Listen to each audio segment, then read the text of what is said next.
N'Golo Kante was reportedly to have been offered to Tottenham and Arsenal. N'Golo Kante, a midfielder for Chelsea, may quit the team this summer or even sooner, according to a football website, who also claims that Chelsea has offered him to both Tottenham and Arsenal. The short version is that Kante's contract expires at the conclusion of this summer.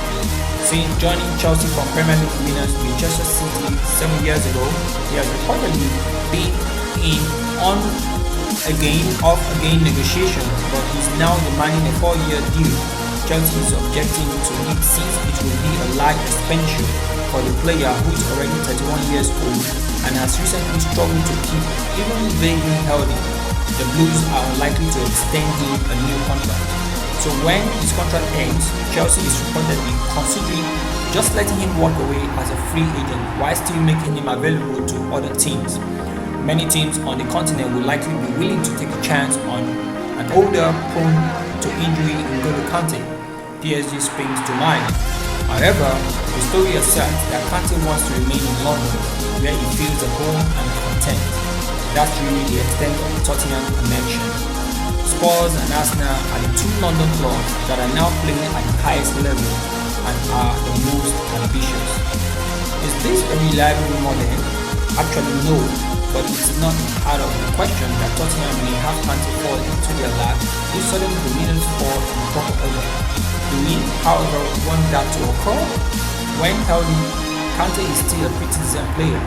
At his best, he was one of the most dominant defensive midfielders in all football. He would likely easily fit into Antonio Conte's midfield, in my opinion. Aside from injuries, there's also a legitimate worry that adding Kante to the roster may hinder the advancement of young players like Oliver Skip. There will be plenty of minutes to go around, and you may make that decision because, in the grand scheme of things, a healthy old man Kante is preferably than a still developing Skip. Nevertheless, it is a valid issue. However, there's a case to be made that Kante would be like Tottenham, Thiago, an expensive, elderly, working injury risk who is still a benefit, even if you take into account the fact that he won't be playing in every game.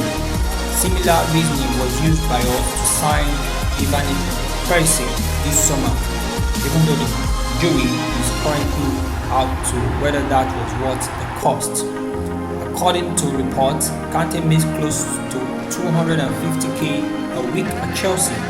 Spurs could definitely afford that, but it would take a large piece out of the remaining pay budget, which may be used for a younger player. There's also another potential complication.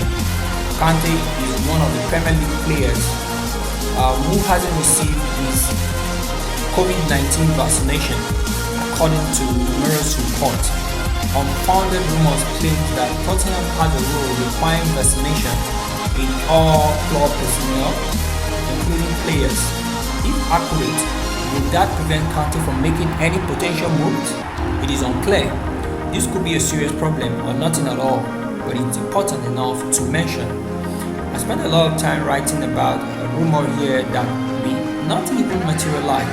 There are many reasons to doubt if this is a bit of concern, as the headline suggests, because the linkage are quite flimsy.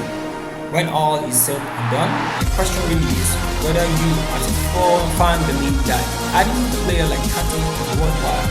Personally, I believe I will do it if given a chance.